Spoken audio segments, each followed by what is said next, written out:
Welcome to the First Read Ultimate Spider-Man podcast, where we break down Bendis' iconic run on Ultimate Spider-Man, issues 1 through 160 in Earth 1610. I'm Zach, and I'm joined today by the handsome face before me, which, of course, belongs to our co-host, John Opat. Oh my gosh. What a treat. I'm blushing. How we doing, John? Great. How about you? Dude, doing well. I'm still sick, but like you said before we started, when am I not? Yep. And then Zach said, that's my secret, Captain. I'm always sick.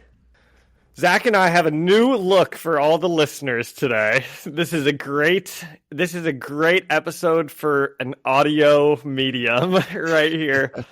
Last week we were both in headbands. Today we're both in headbands and heart glasses. We both somehow at separate events this week got free heart. Not only separate events last week, separate events yesterday. I got blue heart glasses and Zach got pink heart glasses.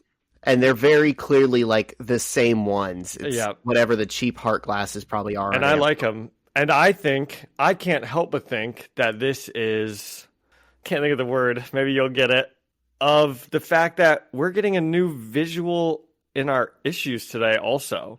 Oh, so you and I have a new visual going on and the issues have a new visual. This is like an episode of changes, because we've got a new status quo in a couple different ways. Yes. That was such a good segue to get into the issues, but I kind of don't want to just yet. No way. We just hopped on. What else do we have? Okay, so I was thinking about something.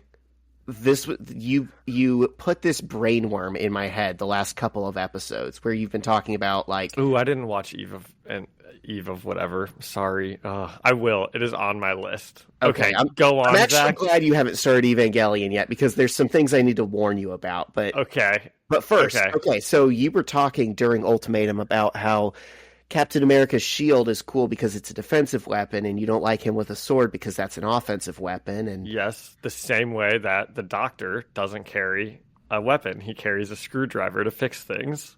I'm telling you, Zach, they're similar characters. Well, I extrapolated this thought a little further, and like Thor is an offensive weapon, Iron Man is an offensive weapon, the Hulk is an offensive weapon. I would postulate that most superheroes either have or are an offensive weapon. And it made me think, what is Spider-Man? That's neither offensive nor defensive. His webs are more of like a utility. And I wondered, is he unique in that sense? And is that part of the reason we like him? I think it is part of the reason that we like him. You're right. I haven't thought of that. I started thinking, if someone, maybe different than Peter Parker were to get his powers, could they find a new way to use it? Spider-Man's webs, they're not offensive or defensive. They're almost, I mean, you said utility, but he uses his powers a lot of times to like save people and to get people like out of danger, It's always like webbing people and grabbing them and moving them to safety. And do we think that there's like an offensive or defensive use for them that he hasn't found yet? I don't know. I think that's an interesting offensively, he does like shoot them at people. I mean, he uses his webs offensively. But it doesn't hurt when he shoots you with it. It's like it slows you down. It like blinds you. So that's kind of utility. Yeah. More, yeah. I don't know. It was just a thought experiment. If there's anyone out there who's writing Spider-Man for Marvel and wants to find new ways to use his webs, that could be something to... I'm sure that... he also has super strength. So I'm sure someone who's more malicious would find a way to, like, obliterate people with Spider-Man's powers. Sure, yeah. And there's a pretty famous arc where that kind of thing happens. Do you know what Superior Spider-Man is? Patton Parnell. No, not Patton Parnell. There was a period of time where Doc Ock was in Peter Parker's body, and he was going around Spider-Manning, but in a way that Doc Ock would. That's hilarious. I know I've mentioned this before, but I have to again because the segue's too good. But the like James Cameron Spider-Man movie that he was gonna make before the Tobey Maguire one. Have I told you like what the like basic storyline of that was? Yeah, I've read about it online. Oh yeah, it's like It's a Doc Ock story, but he like says he's Spider-Man, and he like walks around calling himself Spider-Man.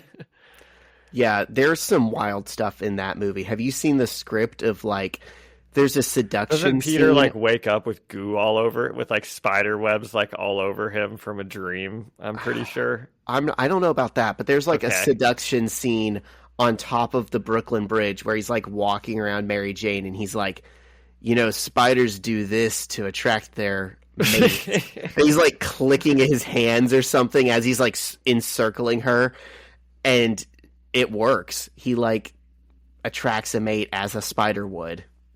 I wonder if in like the most recent Spider-Man movie, whatever it's called, No Way Home, I wonder if they were like making fun of that when they're like on top, when he and Mary Jane are on top of the building and she's like reading the Daily Bugle, and he's like, oh, this says spiders release a pheromone to get people to do what they want, and maybe that's what you're doing to me or something. That is so funny, and I haven't thought about that. If that is like a deep lore reference, That's a very deep cut. I respect it. Okay, what else fun happened this week? My school got a blue ribbon award, and it's apparently a big deal. And And that's why that's you why got I have your and that's why I have blue heart glasses on today, because they gave them out. yeah. They Very said the indicative resource they called up all the teachers on stage, and each kid said something nice about a teacher. And apparently, Zach, I am kind and intelligent. So there you go. That's great.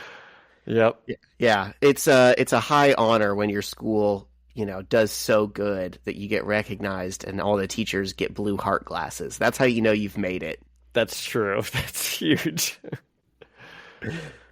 All right. Okay, what else we got? Anything fun? Or should we get into this new visual episode 1 of Ultimate Spider-Man? Yeah, dude, how crazy is this? We're starting back over again. We're on issue 1 again. I thought we already did it. We'll get into it. Yeah. Oh, I'm sure you have thoughts. Yeah, I've got some stuff, but it can wait until the end. Let's send it over to our sponsor, the company that sells heart glasses on Amazon. Every business says they're better. But the ones that earn and display the BBB seal back it up. It instantly identifies businesses that are committed to operating with integrity, honoring promises, and telling the truth. Makes you wonder why every business doesn't have it. So look for it, because it's looking out for you. That's why it's the sign of a better business. And find a better business anytime at bbb.org. All right. Spider-Man issue 001 with writer Brian Michael Bendis, art by Dave LaFuente. Have we seen this guy before? Ever? Never. Colored by Justin Ponzer, lettered by VC's Corey Petit, cover art by LaFuente and Ponzer. So I guess we have seen Ponzer before. Yeah, he's always in there. Okay, right away, what do we think of the new cover? Okay, well, how can one describe it? It looks like all of our characters have been like made for a kids TV show. It is the most cartoonish they've ever been rendered. Yes. They're like distilled down to their biggest, roundest. Probably the only features. one that still looks good to me is Kitty Pryde. Like, she still looks enough like Kitty Pryde that, I don't know, she looks normal. But like Mary Jane, I don't know. Spider-Man's eyes are way too big. I don't hate how Jessica looks. Oh, yeah. I get what you're saying, she looks and pretty much- yeah. I knew from the jump, with everything you've ever said about other like guest artists, that you would not care for this style. Am I correct? I don't. It's just too. Like I said, it's like it was like remade for like a kid's audience. This is something, I don't know. And I'm obviously a very dark and edgy person, so I like my Bill Sienkiewicz's. Okay, I like my Batman Arkham Asylums. Whoever Yeah. writes that one. No, Dude, just good kidding. callback. Actually, I just really, really like the two people that we've had so far. So this is just a pretty big change from it. Yeah, that's the other thing is Bagley and Immelman. We talked about like the difference between their art style, but that's almost splitting hairs compared to this. This is Yeah, they work in kind of the same lane and have their own personal differences. This is like a completely different style of art, and this is gonna Yeah. be the ongoing artist moving forward. and I'm not.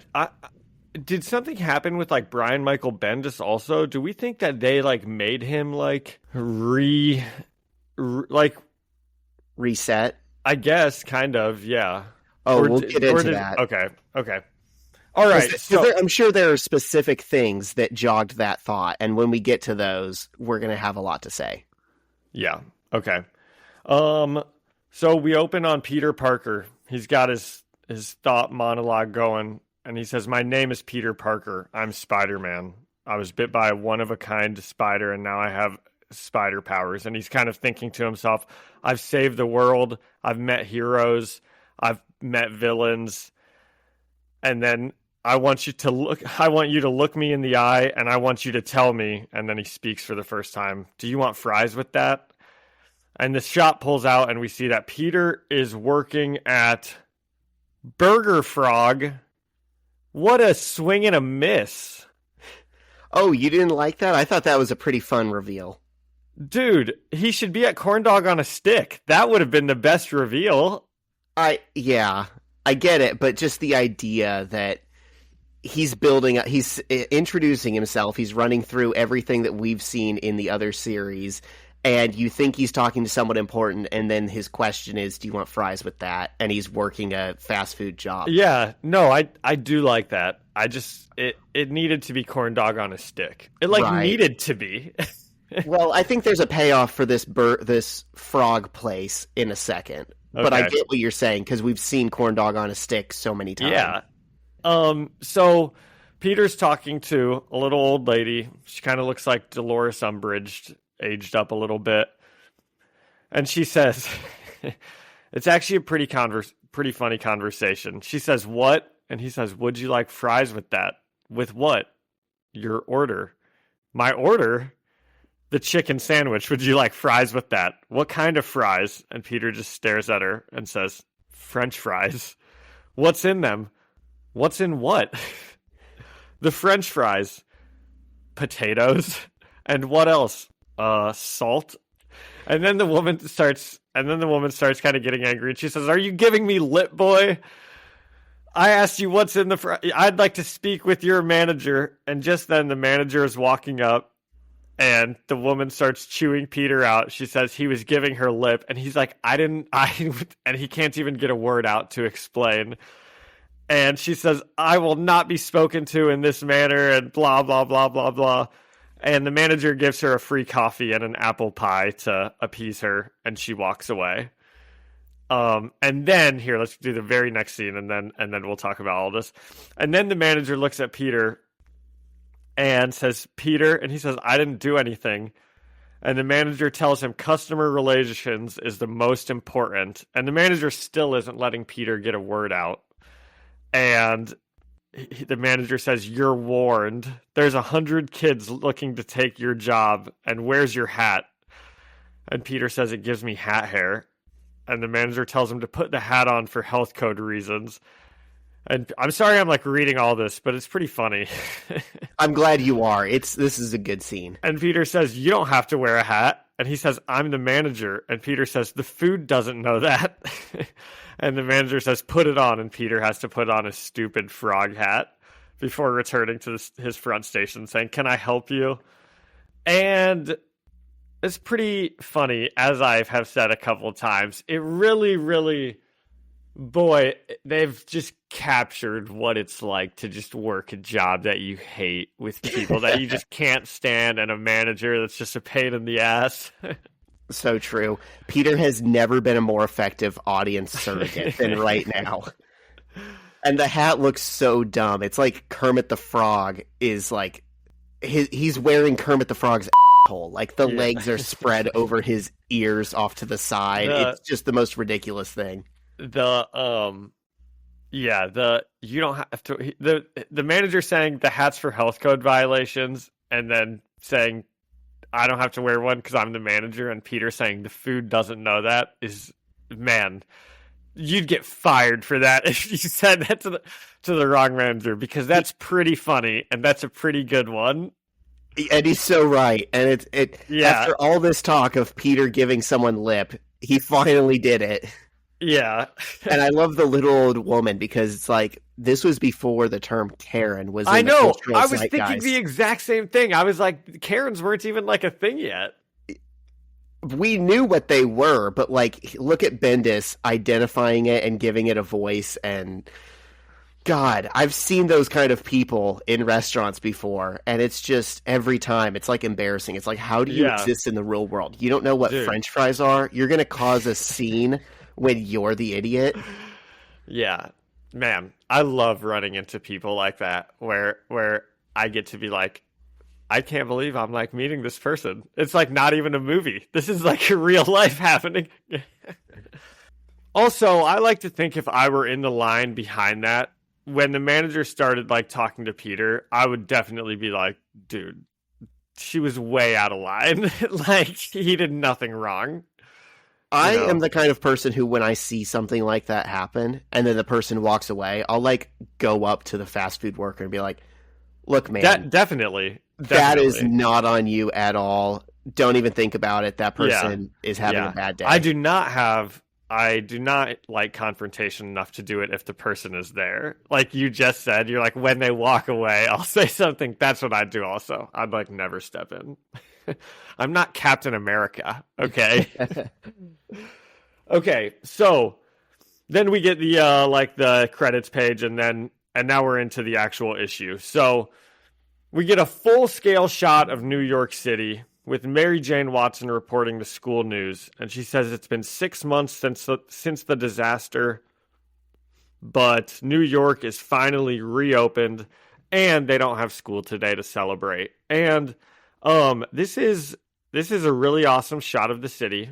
Okay, let's give LaFuentes, is that his name? LaFuente? Yeah. Let's give LaFuente his due. If we're gonna, what's the term? If we're gonna give him his carrots or something, there's some term.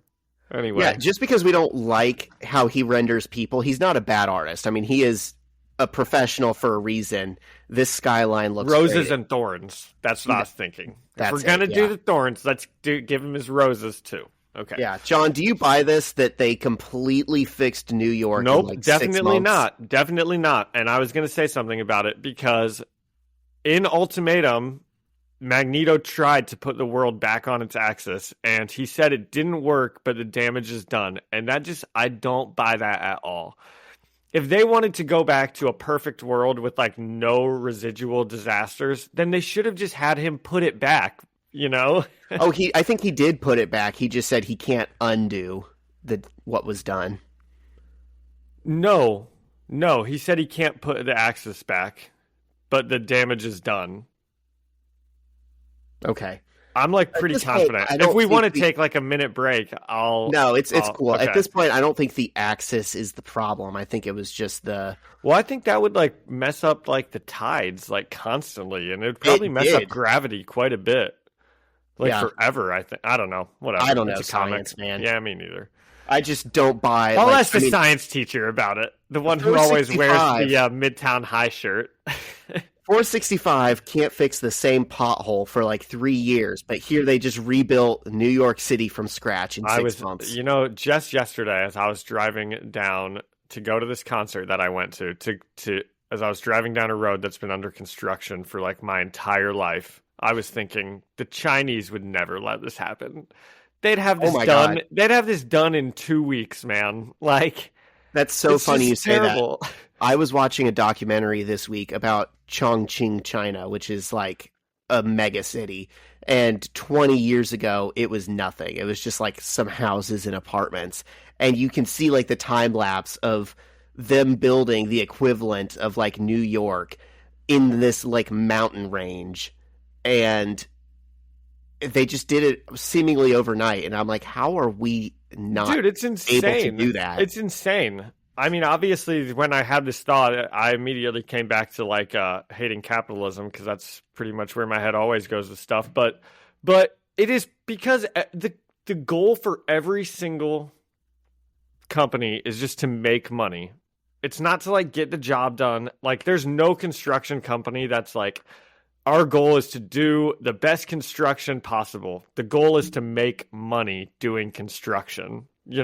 So the things take forever, and then it's all on a government contract, and everyone's like corrupt, and there's an unlimited amount of money to corporations. So it all takes forever. It's just insane. Yeah. And I don't know what I'm talking about, right? So disregard anything anyone hears that they don't like, disregard it.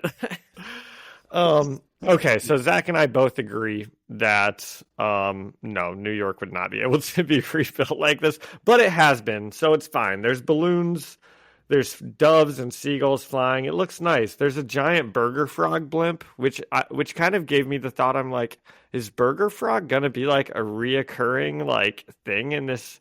I don't know. Is there more to Burger Frog than meets the eye? Was what my thought was. John, someone had to profit from the vacuum in New York, and somehow Burger Frog has done it. Raked in the money during the rebuild. Good for them.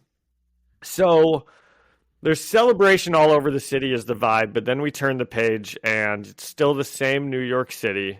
A car is crashing into a bodega with thugs jumping out of it, robbing the place. And they're getting the money and the beer. But just then, I don't even know how to like describe him. This vigilante type in like a red robe. He looks like a evil vigilante, kind of. It reminds me of Assassin's Creed. Yes. Oh, good. Yes. It's like Assassin's Creed in a red robe. Yep. Badass cloak hoodie thing. Yep. And these guys start shooting at him, but nothing happens. It looks like one of them like tries to whack him in the face with a gun, but this guy might just be like made of metal or something. It looks like his hand is metal. We don't really see his face, but like I said, it kind of appeared metallic just from bashing the gun away. And, he just pretty easily dispatches these thugs. And then he's got the last one. And he says, you want to die? You want to go to jail for this stupid crap? All the horror that's gone on in the world, and this is the best you can think you can do? You're going to go to jail, and when you get out, clean up, change your life. Be happy you still have one. And he slams the guy's face into the ground before walking away. It's pretty ultimate. It's pretty ultimate, but, this guy has morality. This isn't that different than the things that we would see Spider-Man say, is it? Right. No. He walks in and he says, "You idiots," and then the guys turn to him and he's like I said, "You're idiots," and then he gives them a speech about changing their life, like he's which I don't think is a good thing, by the way. I think we actually are going to see another person come in later, maybe in your issue, that I also think talks like Spider-Man. And I'm like, is everyone just like a quippy, guy now? I'm not sure. So we'll see. Anyway, what do you think? You like our new vigilante? Yeah, I mean, it's a tease at this point. We don't even know what we're looking at. Yeah. This is so bad. What? My iPad just died. Okay. Oh, we're gonna have to take like a 5-minute break, just so it can turn back on. Okay. I have a charger right here. Okay, my iPad is back on. So Spider-Man has come in late to the party, and we can tell this bodega worker is a big fan of his. He's like, "Oh my god, I can't believe it! It's Spider-Man!" And then right as Spider-Man shows up, the police show up. I think And- you're missing the fact that the bodega worker is wearing Charlie Brown's shirt. The bodega worker is wearing Charlie Brown's shirt. It's also a pretty small shirt. The bodega worker is looking good. Oh, he's like ripped. He's huge, but he thinks he's a small. Yeah. And so the police show up, and we've seen this scene a bunch of times. Spider-Man's got his hands on his head. He's like, oh my God, this wasn't me. But the police have a different tune. They're like, oh man, Spider-Man, I'm such a big fan. What happened here? And he's like, I don't know. I just got here. And they're like, oh gosh, well, you're the best, man. Keep it up. And, eventually they stop talking. But we see that this masked Assassin's Creed guy is just watching from the distance as we kind of zoom in on the blackness of his face. So I don't know. This guy might just be, he might be a character for us for a minute, it sounds like. Yeah. It could be cool, but at this moment, we don't have enough to make that determination. Yeah. So Spider-Man gets home. He jumps in his bedroom window.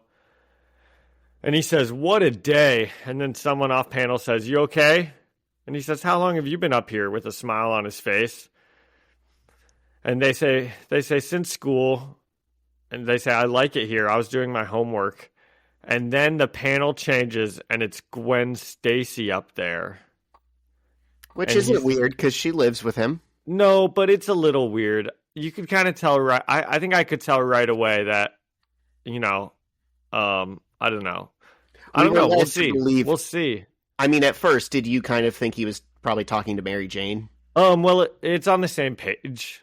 So I kind of saw Gwen Stacy down there before I even just glancing at the page. I knew he was talking to Gwen Stacy, but I think we're supposed to think that it's probably Mary Jane,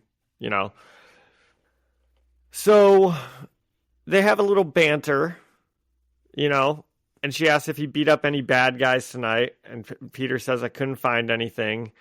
And then they just start smooching hard. Whoa. What the And Peter says, is Aunt May home? And she says, yes, we're being naughty. And he says, she'll kill us. She said no hanky-panky, which is a pretty good callback to Aunt May saying no hanky-panky 100 episodes ago, 100 issues ago. She did say it. And they start doing some hanky-panky again before Aunt May calls to them. And Aunt May, they get downstairs, they're eating dinner, and Aunt May tells him that Kitty called.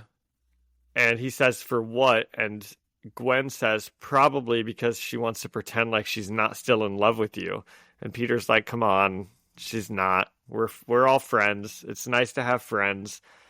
And we get a knock at the door, and it's, what's this guy's name? Johnny Storm, the Human Torch. And he tells Peter that he needs a place to stay before collapsing into his arms and passing out. Okay. Let's discuss. Peter's dating Gwen. What Ew. They have said so many. I hate this, dude. I hate this so much. I've referenced that there's 3 things in this entire series that I just hate so much. I hate this too. And this is one of them. I think that you should be able to just have really good female friends. And that's what Peter and Gwen were. Here's the thing. And now they're not. I wouldn't have cared at all if they both hadn't have said, you're like my brother, you're like my sister.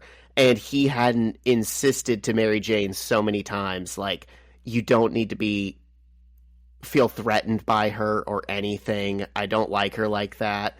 And now that all retroactively is wrong. And you wonder how this happened. What must have happened with Peter and MJ?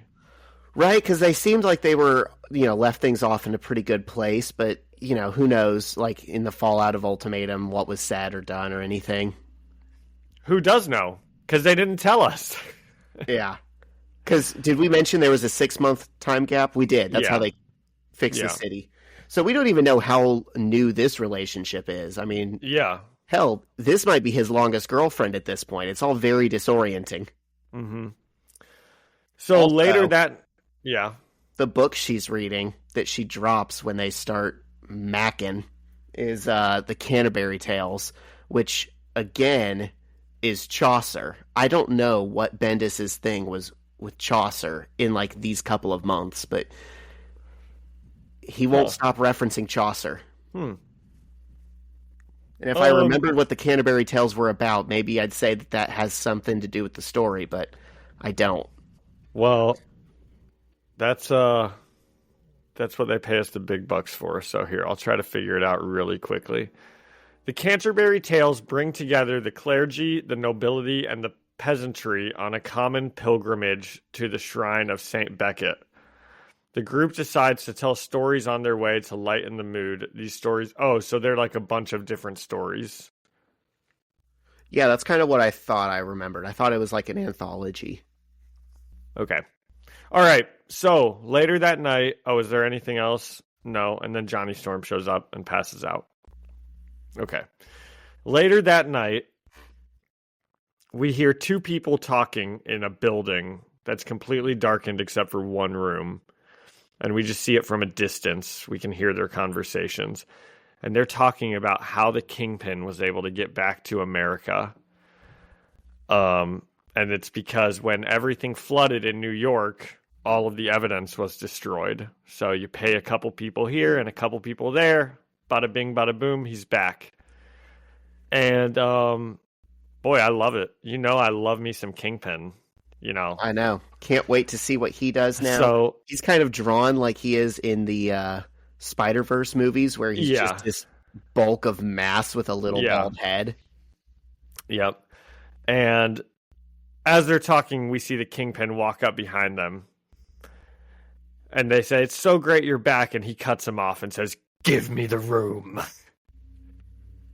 Since we only get a couple lines, I'll do the voice. And Kingpin walks out into his office by himself, and he stares out over the city, probably thinking to himself, "My city. Vanessa." I wonder what happened to Vanessa. That was actually my first thought. Yeah, because we only really saw her that one time. She was in a coma, right? Yeah. Surely she died in Ultimatum, unfortunately. Oh, probably, yeah. Better life support went off. Yeah. Mm-hmm. So as Kingpin is staring out onto his city, someone from behind says, "You've waited a long time for this, huh?" And Kingpin turns around with a scowl and says, "I told you I wanted the roof." And so he cuts him off. Or he cuts himself off because he doesn't recognize the person. He says, "Who are you now?" And then we see some big shocker hands come up. And he says, "I'm actually a big fan of yours, but you came back at a bad moment." And this guy blasts the Kingpin through his window to his death onto the street below. Holy They just killed the Kingpin. He's like my favorite character. That's ultimate as hell. That is pretty ultimate. And then he looks down at him and he says, "Humpty Dumpty, very nice." And this was kind of what I was talking about. Everyone's a quipster now, huh? And then we pull back and we see some weird looking doofus with like a fire head that says, "That'll look good on a resume." And wow, boy howdy, was I excited when the Kingpin was coming back. And then, boy, howdy, did they kill him after like 3 lines. Welcome to the new era, John. Yep. You hate the art, the Kingpin's gone, and Peter's dating his sister figure. I wonder if this is like an editor-in-chief thing, you know? Scarlet Witch and Pietro are dating. Peter and Gwen are dating. I'm so glad you mentioned that, because I didn't want to be the first one to say it, but I have long thought it. And it sounds crazy. It's like the most common comic book fan conspiracy theory is anything that you don't like is editorial interference. You know, Marvel bigwigs from on high came down from their focus groups and their conference rooms and told the artists and the writers how things should go. And then the story sucks because of it. But I genuinely think that's what's happening here, because Bendis wrote Peter and Gwen one way the entire run. And Well, there did was they date never for a even little bit? hint. Didn't they date for a little bit early on? No, they've never dated. There was like a second where every guy in school was infatuated with her, and we got, shots of Peter maybe like checking her out as she's walking away or stuff like that. But I thought we moved past that pretty quickly. Okay. This is all just so foreign to us if we've been reading this for a long time. And was there like a 6-month real time break between issues? I don't believe so.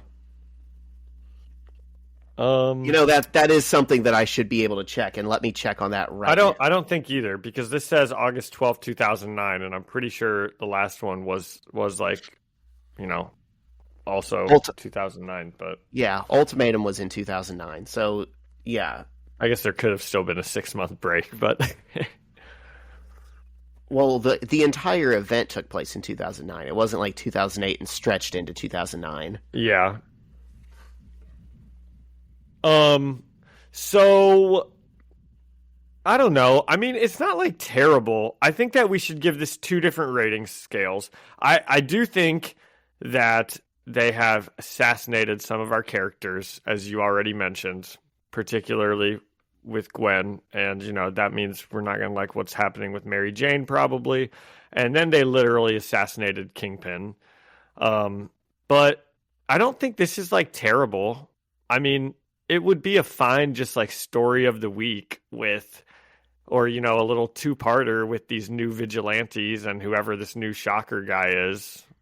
So, let's grade it on 2 different scales. Okay. Let's grade it on the Ultimate Spider-Man issue 134 scale. Okay. And let's grade it on this is a totally new run with new characters that is supposed to introduce probably a younger audience. And how would we grade it on that scale as the issue 1 of a new thing? Yeah. Okay. And let's grade it on the scale of, I don't know, how many cheeseburgers Peter smells like, because that's what Gwen told him. Okay. I think that's a good idea, because obviously we are reading this with the context of everything that came before it, but it does do a good job on that very first page where Peter's thinking to himself of kind of filling in new readers. So, and it leaves out the fact that it does a good Gwen his sister before, and it does a good job of just being like, this is a universe where New York was destroyed and 6 months ago and all this stuff happened, and it just is, right? That's just the universe you're in. So, right. It definitely works better as that fresh starting point. I agree. I definitely agree with that. I think if that were the case, I think I would probably be willing to give this like an 8 out of 10. Okay. Because, if we didn't have all the history of Peter and Gwen, we would probably be like, right on, Peter. And it's issue 1, and Peter's already getting after it with Gwen. Right. And we can't knock the art because even though it's not our favorite style, there's nothing actually wrong with it. Well, we can still knock it a little bit. I kind of did forget about that. I don't like how like cartoony and young it looks, Yeah. If I'm going to be a 33-year-old man reading comic books, I want it to at least not look like it's like a Disney Channel made for kids like thing. This is very Disney house style, yeah. Yeah. Yeah, God, I just miss Emmerman so bad. I wish he had had a long run. So, I don't know. Maybe I'll give it a 7 out of 10. I'll take it down a little bit for the art. I'll give it an 8 out of 10 as a fresh start, but I think it's like a 6.5 as a continuation of a story. Yeah, I think we were all bought into. I think it might even be less than that. I think it might be like a 5 because, I don't know. You got to knock it for the art again, and then I don't like that Peter and Gwen are dating. And I knew you were going to hate Kingpin going out that window. And well, that obvious. Peter and Kitty Pryde dating, I'm fine with. Haven't we said that before? Like, these two should be together. But Peter and Gwen, yeah, I just agree. I don't like it. And then, man, that is such a disappointing. It just stinks when they are like, "Ooh, here comes a Kingpin storyline. He's back." Nope, it's this dork that shoots shocks out of his hand instead. I'm convinced John could read 160 issues of a Kingpin standalone comic and be pretty happy with it. I would be fine. Well, I mean, dude, season 1 and season 3 of Daredevil are such good seasons, and those are just the Kingpin seasons. So that is true. He's an interesting guy, and now he's dead. He was an interesting guy. Yeah. Okay. Rip Wilson Fisk, businessman, philanthropist. I'll tell you one thing. When Wilson Fisk was in charge, the construction got done on time. New York wouldn't have been rebuilt without him. Yeah. It was him and Burger Frog. We owe everything to. You know what, Zach? That is an interesting storyline. Wilson Fisk uses his funds to help rebuild the city and put himself on top in doing it. Yeah. Oh, man. What could have been? Yeah, I love a legitimate Wilson Fisk story. There's been times where he's mayor of New York and he's he's saying Spider-Man endorses me and all this stuff, and Peter's like, I don't, but I can't come out and say that. It's good fun. Okay, we ready to get into issue 2? Issue 2. All right, which is also really issue 135. Okay, so we open on Peter, Gwen, and May standing around Johnny Storm, who's passed out on their couch. And May is like, that's the Human Torch. He's just a baby. And Peter says, he's my age. And May goes, yeah, you're a baby too. And she's worried Johnny is going to light her couch on fire while he's asleep. And Peter assures her that's not how he works. And May's like, what is he doing here? And Peter says, we're friends and he needs help. I've come to him for help before. And May wants to call his parents, and Peter explains he's pretty sure Johnny is an orphan after Ultimatum. And they ultimately decide to give Johnny a blanket and let him... ultimately decide to do it. They do it in a very ultimate way. It's the most ultimate you can give someone a blanket. And then we change scenes to a supervillain lair somewhere, where the person who killed Kingpin is reading a story about Fisk's death on the computer.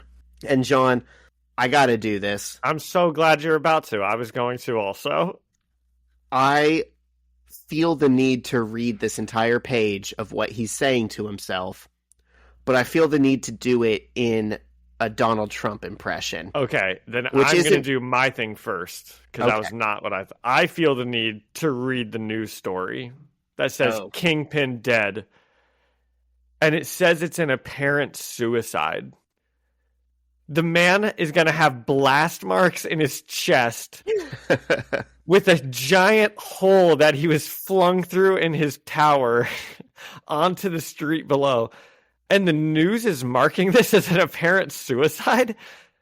How is that possible? I don't know. That's anyway, pretty bad. It's pretty bad. They don't have half their superheroes, they're just relying on the police, and who knows how smart those guys are. Oh, it looks to me like Kingpin just went running full speed and then backwards flung himself out of his window 30 feet onto the ground below. It just goes to show, did it to himself. You never know what demon someone's wrestling with. Yep.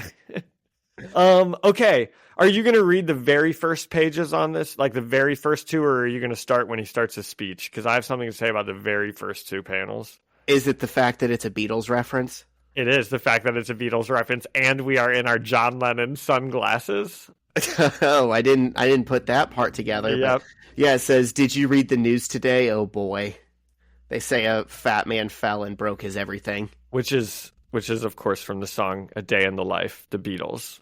Yeah. But it does annoy me because the actual line is, I read the news today. I caught that too. I watched a film today and I read the news today. They say it 3 times, so it's kind of annoying to me that they didn't just say that. It's more of a reference than a direct quote. But if actually, they should have just done it. Yeah. Like the villain is clearly saying it because of the song, you know? Like he is saying this with a tune, I think. Probably. I think the villain knows the song A Day in the Life, you know? It would be weird if he said this and he didn't.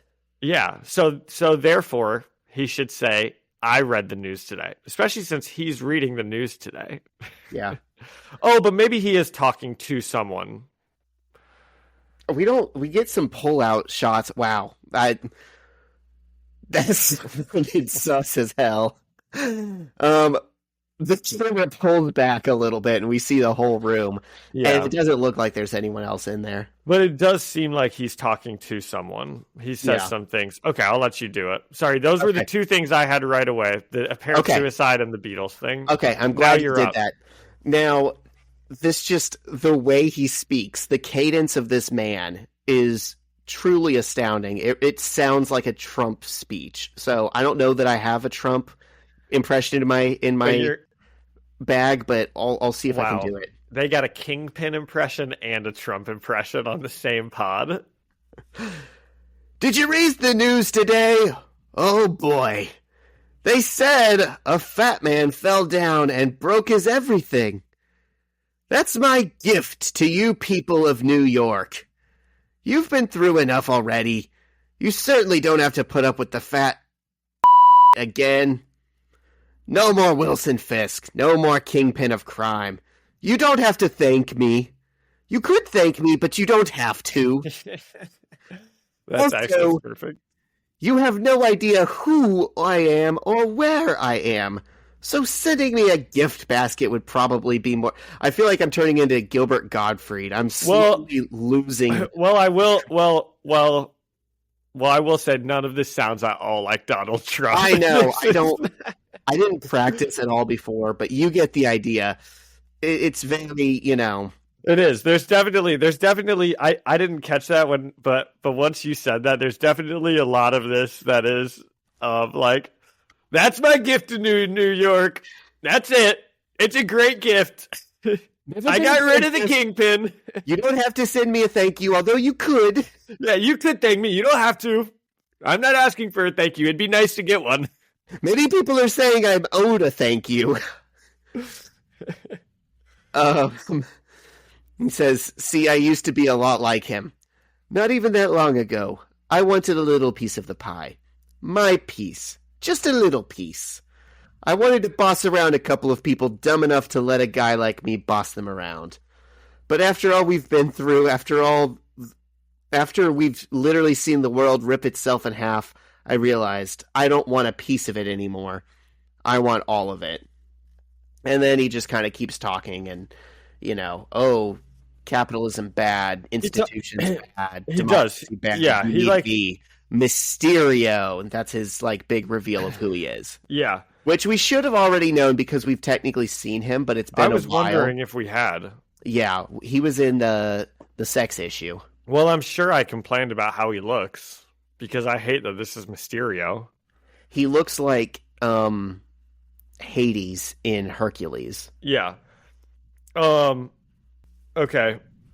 It seems like, Zach, especially at the end here, are you done reading word for word? Yeah. Okay, I'll read word for word now. And just because it is fun to do a Trump impression, I'll do it in a Trump impression too. I'm sure yours is better than mine. The key to the Trump impression is you have to do the hands while you're doing it. I know. Otherwise, you just can't get you just can't get his mannerisms, you know? Not that I have a good one either, but that's what makes it fun also. It is very fun. He says, go ahead, I dare you. And if you think contrary, come get me, come after me. Then I'll respect you. I didn't respect you before. I'll respect you then. I'm telling you this. You'll hear directly from me. No one else is telling you this. Only Mysterio. You lazy cowards, I'm taking mine, and you deserve what happens next. So it does seem like he is specifically talking. He's talking to a group of people.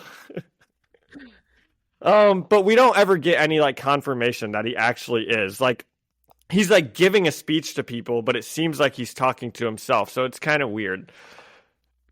he's practicing his Is that what he's doing, or is there part of this? Is he recording himself? Is that what he's doing? Is that like a webcam? We do see a webcam pointed at so him. Maybe he is like going to send this out somewhere. Yeah. Okay. Keep it up. That was fun. All right. We like to have fun here.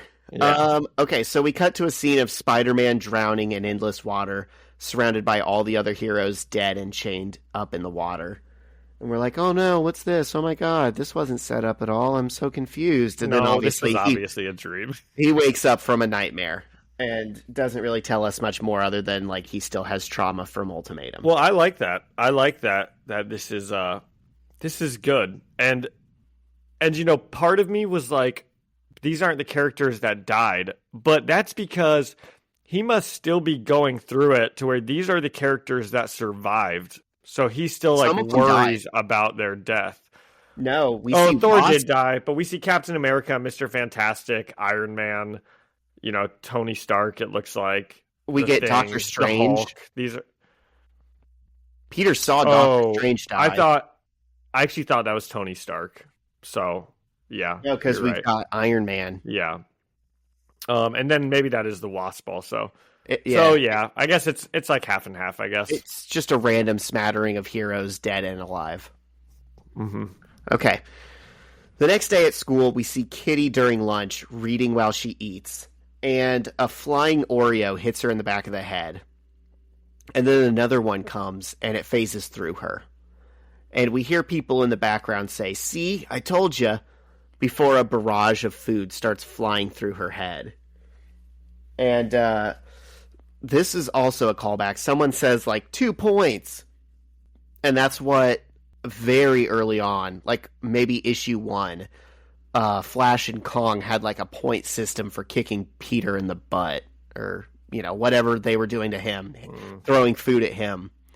And so now Kitty is the subject of Flash's bullying.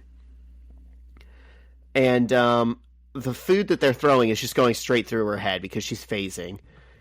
And Kong comes out of nowhere. And I got to describe Kong's new look, because I don't think we can say confidently anymore he's supposed to be Brian Michael Bendis in teenage form. Well, I think Brian Michael Bendis must be going through something. I mean, we know he listens to Rancid, so maybe he was a punk, but Kong now has a purple mohawk, a black shirt, a leather jacket, plaid pants, and Doc Martens. John, I've been going to punk shows for about 10 years now. I have never dressed this punk in my life. Yeah, this is very stereotypical punk. And he's got an eyebrow piercing that Gwen also has. Which Gwen Stacy also has, yeah. Yeah. And he flips Flash's whole table over and starts yelling, "Leave her alone!" And he tells Flash, "She didn't do anything to you." And Flash says, "Well, she drowned New York," which is sad. So, we see that all mutants are now getting blamed for that. And Kong calls Flash an idiot, and Flash is like, "Why are you even defending her? You're not a couple anymore." And it's so sad. Everyone has broken up at this point. Mm-hmm. That's because everyone's in love with Peter. That's true. Kong just couldn't hide his feelings any longer. And the principal comes in with a baseball bat and says everyone has detention for the rest of their lives. And then he tells Kitty, "I told you not to use your mutant powers on school grounds." And she's like, "What was I supposed to do? They were throwing food at me." And the principal's like, "Hey, it's against the law. You forced my hands. You get detention too." It's just a tough call. Is it? I don't know. Kind of.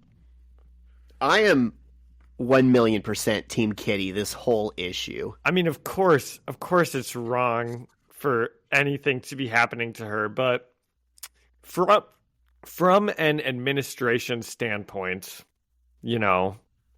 if you're not allowed to use mutant powers at school, then you can't use them at school. And maybe it is better to just get hit by the food and then the other people get in trouble. I don't know. It's a tough one. No way. Like I said. It's not tough at all. She's being targeted. Well, definitely. I'm not saying she should be, The other people should get in trouble. Yeah. I don't care if it's a rule, right? I mean, what did Martin Luther King say about unjust laws? I'm like, in my mind, it's either she uses her mutant powers to phase the food through her, or she's using her, like, martial arts training to kick their ass. Which would you rather see happen? That's probably against the rule also. Yeah. And Kitty noticed Mary Jane standing there filming the encounter and walks over to her. And, oh man. I only say that, obviously, if Kitty's, you only say that because then there could potentially be like a slippery slope of like what's okay to use your mutant powers and what's not okay, right? Well, I mean, sometimes it's easier to just be like none of it's allowed, you know? Surely if there was a school shooting or a supervillain attack or something, Kitty would use her powers. That's true. You know, this is a lesser extent of that. She is like kind of being attacked in some way. Yeah, no, it's not wrong at all for her to use it. Obviously. Yeah. No. Okay. So this is I think the second time, but the first real time that we're seeing Mary Jane with this new artist, and I just hate her redesign. When I have complained about the Lois Lane-ification of Mary Jane, this is what I'm talking about. Oh, she does kind of look like that. Yeah. Yeah, she's got this like weird bob haircut, and she's dressed like she's going to a job, and she's like filming everything, and she's got glasses that she's never needed before, and you know, it just seems like they completely changed the character. Mm-hmm. And Kitty's like, tell me you didn't just stand there and film all of that. And MJ says, oh, it's not for fun, it's for the school news website. And Kitty's like, okay, I don't care, you're not airing that, give me that. And MJ's like, no, it's really important. I'm doing a story on how bad anti-mutant hysteria is right now in school. And Kitty really doesn't care. And she destroys MJ's camera by phasing through it.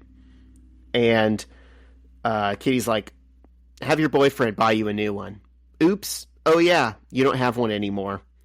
And MJ says, yeah, well, neither do you. And John, I hate this so bad. I hate the petty catfighting. I hate when these girls can't get along. But at the same time, Kitty did nothing wrong and shouldn't have to be the one to back down. So Mary Jane did nothing wrong also. And now she's got a camera broken. She's like, Kitty is a marginalized population, and Mary Jane's, the subtext of this is, oh, I know what's best for you. I think this story that I want to do is going to help you as a mutant more than you just having your privacy in this moment that you're asking for. It's like, I think when I read every single thing that Mary Jane said, based on how she was drawn, I read it as her like saying it like very timidly, like she's like intimidated by the situation. Like she's not saying any of this confidently. Kitty is like almost yelling, and she's like, it's for the website, you know, like maybe that's because, you know, Kitty's in the right and Mary Jane has to defend herself doing something she shouldn't have been. She's a reporter, Zach. She's a school reporter. You don't film a fight. You don't film someone getting bullied to then, you know, share it to everyone because you had noble journalistic That's intentions. Literally like why we film police officers. So when they're doing stuff to like people, we can like see it, right? Right, but okay. This is important to have. I guess, dude, but there's also the subtext here of like Mary Jane. The last time we saw these two interact, it was her like attacking Kitty over Peter and just like sucker punching her. I don't know. I mean, think about it from Kitty's perspective. First of all, she's getting like oppressed as a mutant, and everyone hates her and is blaming her for. Yeah, no, I see it. I see why Kitty would also be like upset.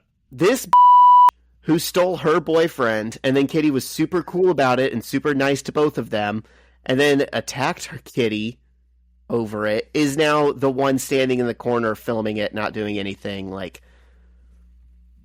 all power to Kitty. She didn't do anything wrong. Yep. No, we still stand Kitty, obviously. Obviously. okay, but I do hate the cattiness of like, well, you don't have a boyfriend. Well, neither do you. Blah, blah, blah, blah, blah. I could go Yeah. without all that in my comic.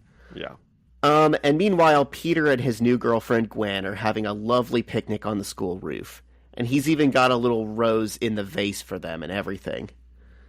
And they're saying a lot of stuff that doesn't matter about how they hate people and whatever. And there's some little nuggets. I probably hate the Gwen Stacy redesign more than any other redesign by far. She's wearing the stupidest shoes that have ever been invented, which are like the ultra high top Converse that you have to lace all the way up to your knee. Yeah, and she just like looks like such a like I don't know. I'm not like other girls. Bubble gum. Well, I don't know, like just I don't know. It's like the definition of like a kid look, you know, like for comics. Like she's just like this like she's got like no discerning features. If is maybe that's what I mean. She just doesn't look like Gwen Stacy at all that we have known. I mean, yeah, none of these characters look like how they've been drawn previously, really. Peter kind of does, but you know, that's about it. And they're talking about stuff, and there's some little nuggets of exposition, like now their school is at double capacity since Ultimatum, because presumably other schools were like destroyed or something. And he's working at Burger Frog because the Daily Bugle went out of business. And I thought, yeah, that's what happens when you're paying for an entire other newsroom in like Maryland that you never use or go to. Seems like they had a lot of overhead expenses that weren't necessary. And they hear an explosion, and Peter has to suit up and swing off. And he shows up to a crime scene to find a mother and daughter superhero duo who call themselves the Bombshells. And the little girl says, "We're about to bleep your bleep up so bad you won't even be able to bleep unless you have a tube and a bleep." And she's got a potty mouth, and Peter starts to quip but gets blasted by an energy wave. And they all start fighting, and Peter's spidey senses start going crazy, and he realizes there's a gas leak right next to a live wire. And he yells, "Everybody out now!" and then gets blown out of the building by the explosion. Which has got to be one of the worst ways to get blown. That's true. And the Bombshells are trying to fly away, but he catches them with a web, and they keep fighting. And the fight ends with Peter and the daughter falling over the edge of a building together and landing in a dumpster surrounded by police. And Peter tells the cops to get out of there. She has kablooey powers. And the girl's like, "Well, now I don't, thank you. Only if I'm in proximity with my mom." He's like, "Oh, huh, that's kind of weird. Wonder how that works." And he hands her over to the cops, who, again, are finally fans of his, and he swings away. So we're getting kind of that tonal shift also, where now multiple police units are friendly to Spider-Man when they see him, instead of trying to shoot him. And back at the Parker residence, Johnny Storm wakes up, and Aunt May is sitting in the chair next to him. And she introduces herself and asks him where he's been and what happened to him. And then the issue ends as if that's supposed to be a good cliffhanger. I know, it did make it seem like that's like an intimidating question or something. It felt like there was half a story here, and then we're going to do a lot of fight panels and pages of the bombshell fight took up so much. And then they were like, "Oh wait, we should probably have Aunt May talk to Johnny stupid. Storm," and then it's over. Yeah, I don't know, man. I just think something is getting messed with, because you know, this book, it wasn't always great, but it was consistently worth reading. It had some sauce to it for like 10 years at this point, and now it's like the pacing is off and everything's different, and I really feel like there was some kind of editorial thing going on where Bendis wasn't allowed to just like work the way he knows how to. Yeah. Because it just is such a stark contrast to everything we've seen before. And I think it's even like I've said, it's like kind of maybe been for a younger audience or something, but then we get this like mother daughter superhero team, and I don't know, it just feels like it's written for like 7-year-olds or something.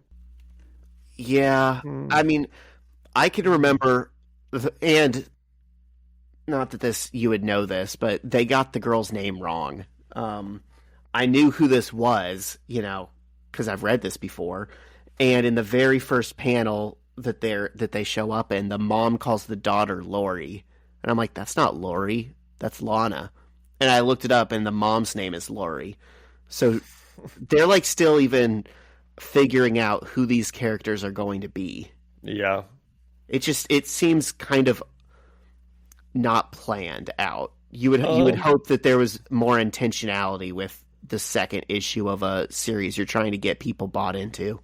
Yeah. Yeah, I think the Mysterio speech wasn't very great, and then the Kitty Pryde stuff at school we didn't really like, and then the bombshell fight just went on forever, it felt like. So I don't know, pretty not great issue. Yeah, I gave it 5 out of 10 bleeps from a little girl. Okay, I'll do that too. I'll go 5 out of 10 bleeps from a little girl. Yeah. And I think that holds true whether or not you're looking at it in the context of everything that came before. I don't think it really changes. I just don't think this. No, I think we only had to do the first issue for that rating system. Yeah, this just isn't a strong issue by any metric. Yeah. But what it does do is it kind of gives us more of an idea of what the tone of the book is trying to be moving forward. Like you said, it's a little bit maybe more juvenile. I think maybe a nicer way to put it would be fresh. It's definitely like different. There's a tonal shift there. And I think Marvel was thinking that would equate to more sales, because why would you, change something otherwise? Yeah. Well, we'll see. Who knows? Does it get better? Are these last 30 issues, or did they get better? It definitely gets better. Okay, good. I didn't know if like the whole 30 issues were just kind of like, why are we even reading this? If we they stumble out the gate it anymore. Okay. I don't know that I would say like the very best stuff is still ahead of us, but they come to like some kind of status quo that you'll end up liking. Okay, interesting. All right. Anything else on these issues? Not that I can think of. So next week we've got issues 3 and 4, which would also be issues 135 and 136, I believe, if we were keeping legacy numbering. Okay. And that's the other thing that's crazy is they eventually go back to it. At a certain point, they realize, issue 150 sells better than calling something issue 38 or something. Yeah.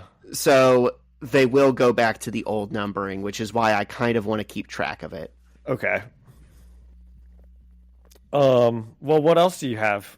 Okay, I've got a couple things that I've got notes to talk about. Did you have anything? No. Okay. Not really. Okay. I watched Agatha all along. It's still pretty fine. Yeah. Have they done a song?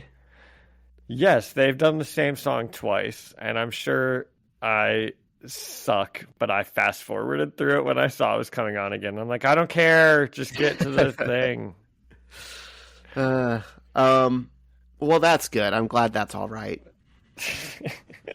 I know, what's her name? My sister really likes it, so, I'm just a hater. I can't think of her name. The girl from Parks and Rec. Aubrey Plaza. Yes, I know she's deaf, and that's pretty cool, because, like, in the comics... I don't think that's been confirmed yet. Oh, I think that's just a rumor mill going along right now. Okay. Well, I've seen memes where it's pictures of her, and, obviously she's a beautiful movie star, and people are like, yeah, I get it, Thanos, because in the comics, yeah. Thanos's goal was to win death over, in Yeah. love.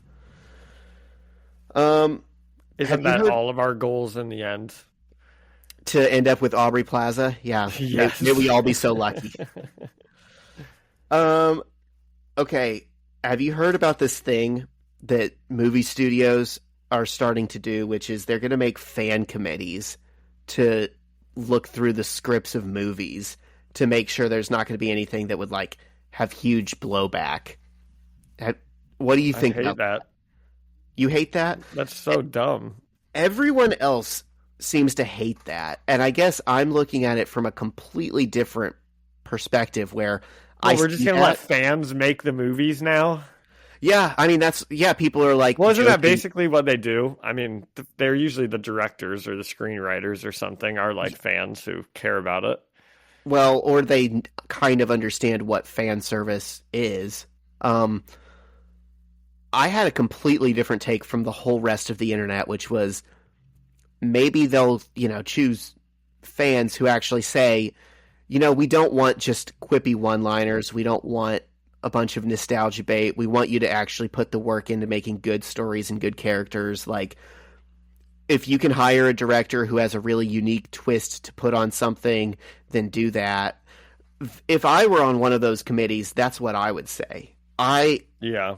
I guess maybe I am, I'm not cynical or I am being naive about this, but I would imagine most fans don't just want more of like the same slop, because I'm getting so tired of like these big budget franchise movies that just tell the exact same kind of joke and Yeah. have the exact same romance plot that you don't care about, and Well, the I good agree with guy's that. always going to win and you don't have to worry about Maybe anything. maybe you're right, but I feel like all this slop has happened because they're just trying to do things that like fans will like. Right. What if we put all these characters in? And what if, this person comes back and because people just want to see that, right? Yeah. I think it all comes down in the end to which fans are they going to talk to? Are they going to talk Yeah. to like the neckbeard Star Wars guys that hate women on YouTube that everyone talks about, that say the Last Jedi was like the worst Star Wars? You made it political if you have a black character or a woman in your Star Wars or Yeah. whatever. Or are they going to find fans who kind of have an idea how stories work and, want to see good intentional narratives play out? I don't know. Yeah. But I don't think it's necessarily as bad as everyone else does. Okay. No, I hadn't heard about that. Okay. And then my other thing was also on movies. Have you heard much about Megaopolis? Not at all. Do you know what that is? No. Okay. It's in theaters right now. I kind of want to see it. If you aren't doing anything today, I think it'd be fun to see it together, but I know that's like springing something on you last minute. Unfortunately, I can't, but Okay. That's fine. So Francis Ford Coppola, right? Okay. The director of The Godfather and Apocalypse Now.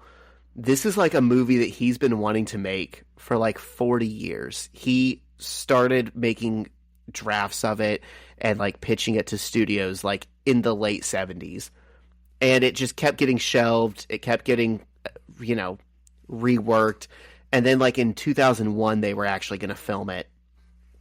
And he had film crews on site for 9/11 that got like 9/11 footage. And that kind of ended the movie again, because I guess there's something in it that would be considered like similar and they didn't want to traumatize people.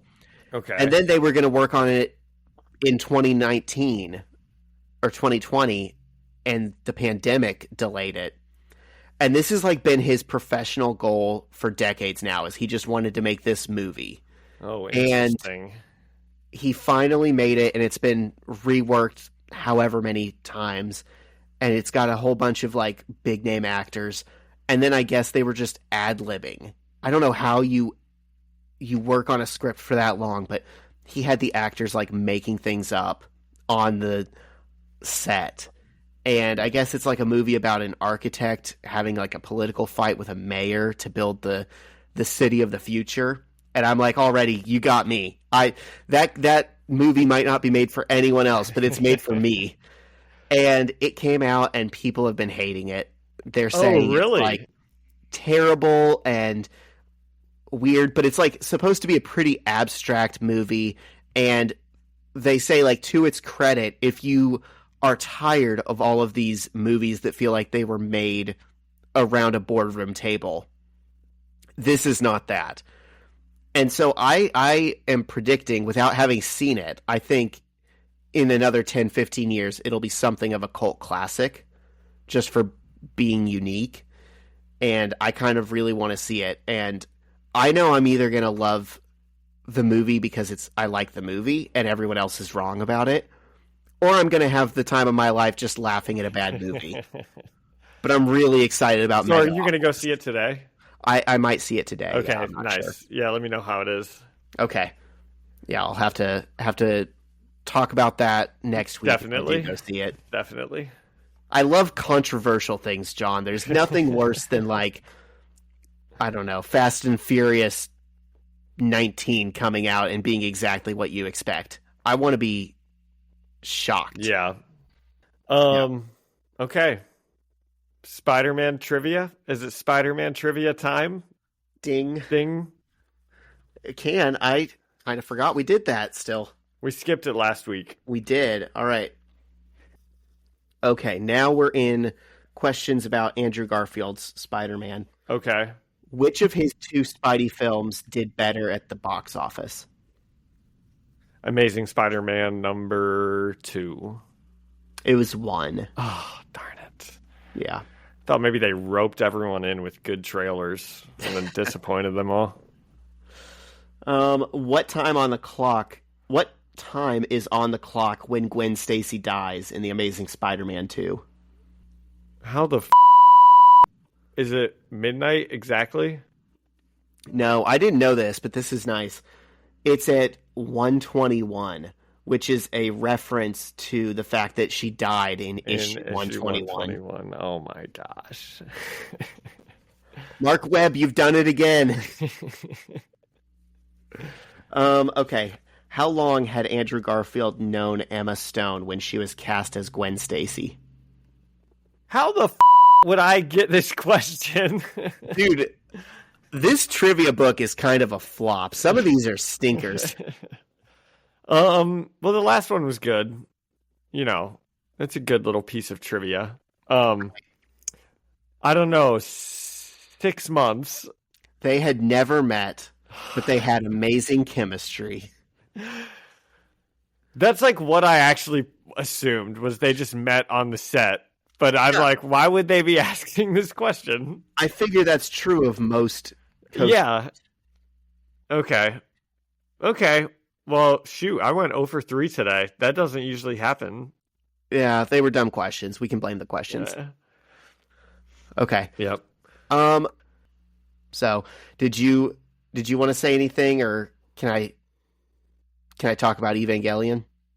Oh, definitely. Yeah. What were you going to say about Evangelion? No, I don't have anything. I don't have anything interesting for this. Are So, you yes. actually going to give it a try on that? Yes, I am. No, I've been meaning to. I just haven't been able to. Okay. But I will. I feel like I need to warn you ahead of time. So it's from like 1995, right? And it's an anime, which is new to you. So it might look a little dated. I think it looks beautiful, but like it doesn't look like it was made today. Okay. And then you kind of have to pay attention to it and the characters and stuff like that. And I'll watch the show. I know how to watch TV shows. I know you do. I know there's going to come a point where the show and the premise of it changes pretty suddenly, and you're going to be like, what the is this? So, it's not a standard, like, story structure. It's not like, you know, the plot mountain or whatever. Well, that sounds interesting. Yeah, think of it as something abstract, like when you would watch Inception, or like the first time you saw Pulp Fiction or whatever. Okay. And then if you just want to, I wouldn't recommend binging it. If you want to do like, I don't know, 2 or 3 episodes and then my talk to me. gosh. Oh my We can do that gosh. in the pod. I'm trying to help you. I want it to be a good experience because you can absolutely watch it and be like, I want my time back. Or it can change your life. I'll watch as many episodes in a row as I want to watch. Okay. All right. I will make sure to watch something by the next pod, even though I know I said that last week. Ooh, okay. Okay. All right. Hold you to it. Definitely. Yeah. And so are the listeners because there's like a surprising overlap of Evangelion fans and Okay. our listeners. Okay. I'll have something to say about it next week. All right. Sounds good. Do you have a jam of the week? I do have a jam of the week. The jam of the week is Video Killed the Radio Star by the Bugles because I was at my buddy's wedding last weekend and that's like his song, you know. Nice. So that's the jam of the week. Nice. And that was the first music video ever aired on MTV. Yep. A little bit of trivia there. Mm-hmm. Okay, cool. I've got one as well. It's Holiday by the Get Up Kids. One of my favorite bands released a cover of that song this week, and it got me on a Get Up Kids kick. Nice. Maybe I'll have to check them out. I've still been on a huge bomb the music industry kick the last week. I almost thought about giving you like a Jeff Rosenstock solo song. Yeah, you should. I still I'll can't. definitely Okay. listen to it. I like 9 out of 10. It's just 9-10, like a Okay. like Okay. Because that's what I've been like, oh, I know this Zach said this guy has a solo career, but you know, it's just fun to listen to the songs you know versus going into new stuff. Right, I get that. All right. Next week, issues 3 and 4. Or Ultimate what are they? Spider-Man. 130, some 7 and 8. I think 134 and 135. Okay. Are we ready? Should I send us out? Let's do it. Actually, it's 136 and 137. Okay, nice. Nice. Okay. All right. Thank you so much to Ian Hickey for the music and Alyssa Seaman for the artwork. And thank you all for listening and leaving us a review or a comment. You can find us the First Read Ultimate Spider-Man podcast on Spotify or Apple Music or anywhere else you find podcasts.